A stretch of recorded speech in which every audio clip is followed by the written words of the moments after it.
the design of planned attacks on buildings inside the U.S. and how operatives were directed to carry them out. That is valuable information for those of us who have the responsibility to protect the American people. He told us the operatives had been instructed to ensure that the explosives went off at a point that was high enough to prevent people trapped above from escaping. He gave us information that helped uncover Al-Qaeda cells' efforts to obtain biological weapons. This is Building 7, a 47-story skyscraper that fell on the afternoon of September 11th. The government says that fire brought it down. However, 1,500 architects and engineers concluded it was a controlled demolition. Over 6,000 of my fellow service members have given their lives. And thousands of my fellow first responders are dying. I'm not a conspiracy theorist. I'm a structural engineer. I'm a New York City correction officer. I'm an Air Force pilot. I'm a father who lost his son. We're Americans, and we deserve... I lost my husband. My son. My uncle. My nephew. September 11th, 2001. Most people don't know a third tower fell that day. The government says fire brought it down. The collapse of World Trade Center 7 was primarily due to fires. I, along with 1,400 other architects and engineers, have found the government's conclusion to be physically impossible. Impossible. We need the truth about what happened that day. Go to rememberbuilding7.org. Why it fell, why it matters, and what you can do.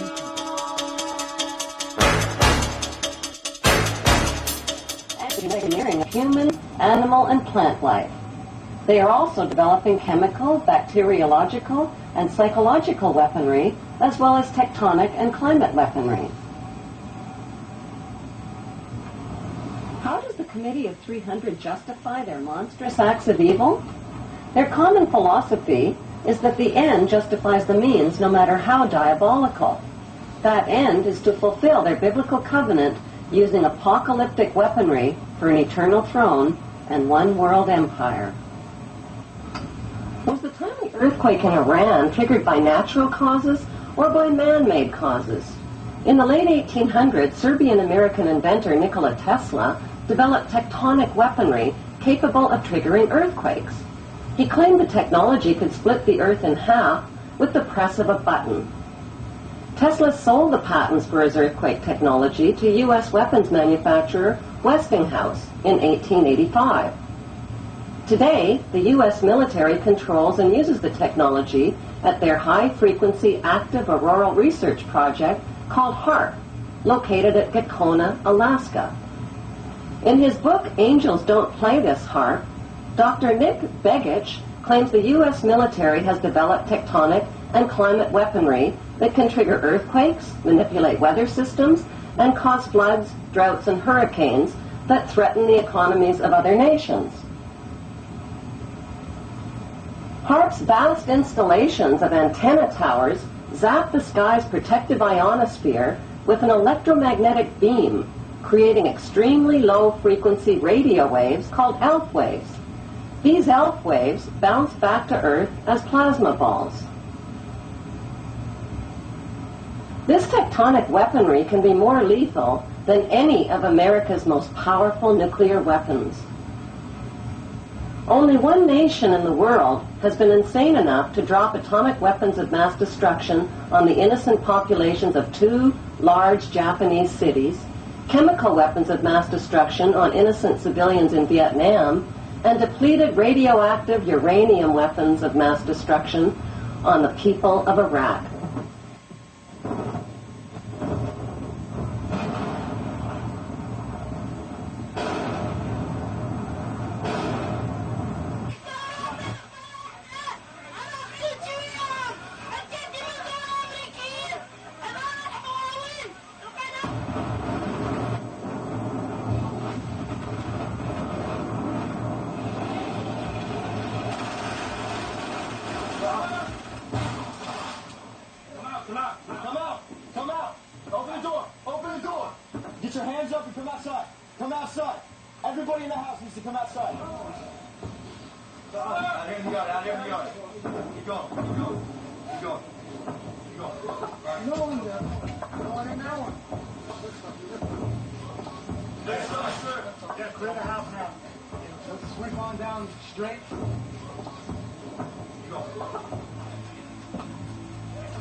pharaohs of ancient Egypt who built their empire with the help of a grand vizier, Queen Elizabeth II also has a grand vizier who serves as her most trusted advisor. His name is Lord Evelyn Rothschild, and he is the second wealthiest and most powerful person on earth. He is also Lord of the world's financial capital, the city-state of London. Lord Rothschild and his ring of power hide their identities behind 13 city council members who stand in as their representatives. On November 30th, 2000, Lord Rothschild, now in his 70s, got married in London to a wealthy Zionist businesswoman named Lynn Forrester. The couple then jetted to Washington and spent their wedding night in the White House. Just months before 9/11, they moved to New York and settled into their 18th floor luxury palace at River House, where two private terraces offered them front row seats for the scheduled 911 show.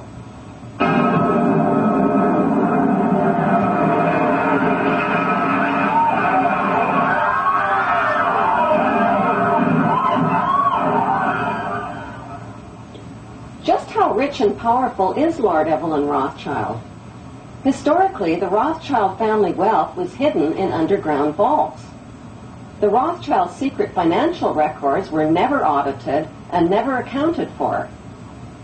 Their family-commissioned biographies give the illusion that their family fortune has dwindled, but researchers estimate their wealth at close to $500 trillion, more than half the wealth of the entire world.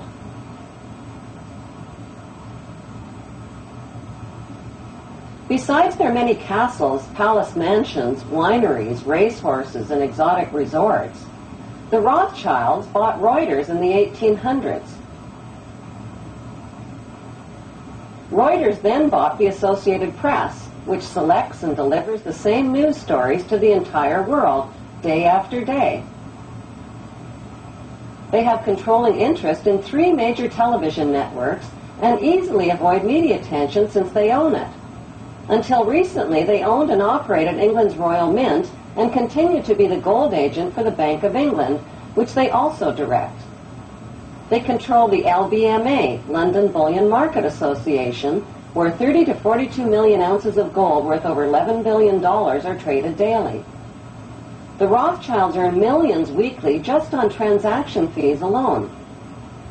They also fix the world price of gold on a daily basis and profit from its ups and downs.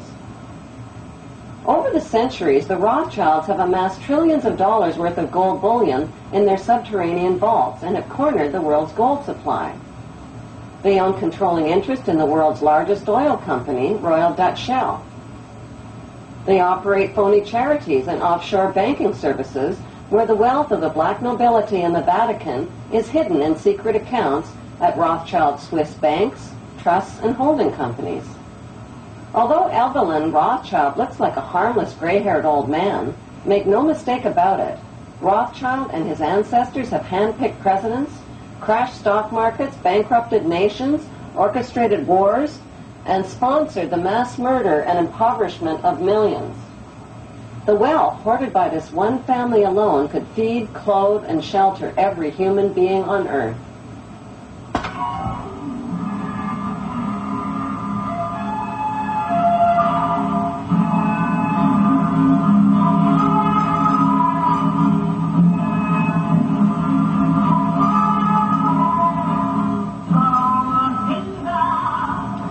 Evelyn Rothschild become the filthy rich Grand Vizier to Queen Elizabeth II and godfather of the black nobility?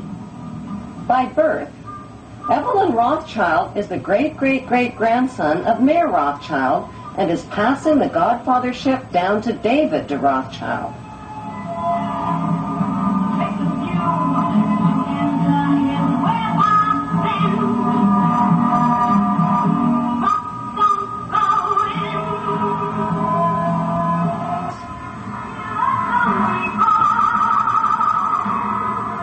Their story begins in 18th century Frankfurt, Germany, on a cobblestone street called Frankfurt on the Main. Mayer Amschel Bauer was a goldsmith and a loan shark. He hung a red hexagram shield over his doorway and changed his name from Bauer to Rothschild, which means red shield in German. The red hexagram shield was the symbol for the world revolutionary movement. Family biographers described Mayor Rothschild as a poor man who lived with his family above his goldsmith shop and sold rare coins to royal customers. Contrary to appearances, Mayor stashed a big supply of gold, precious coins, and jewels in special hiding places inside his house.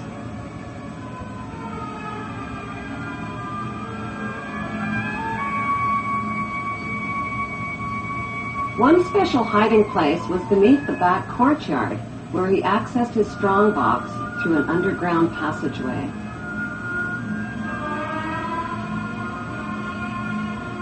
Mayor taught his 5 sons the tricks of the trade.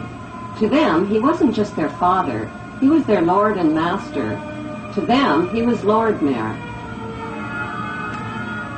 In 1773, Mayor Rothschild invited 12 wealthy, revolutionary-minded men to his goldsmith shop. Together, they formulated a plan to seize control of the world's wealth.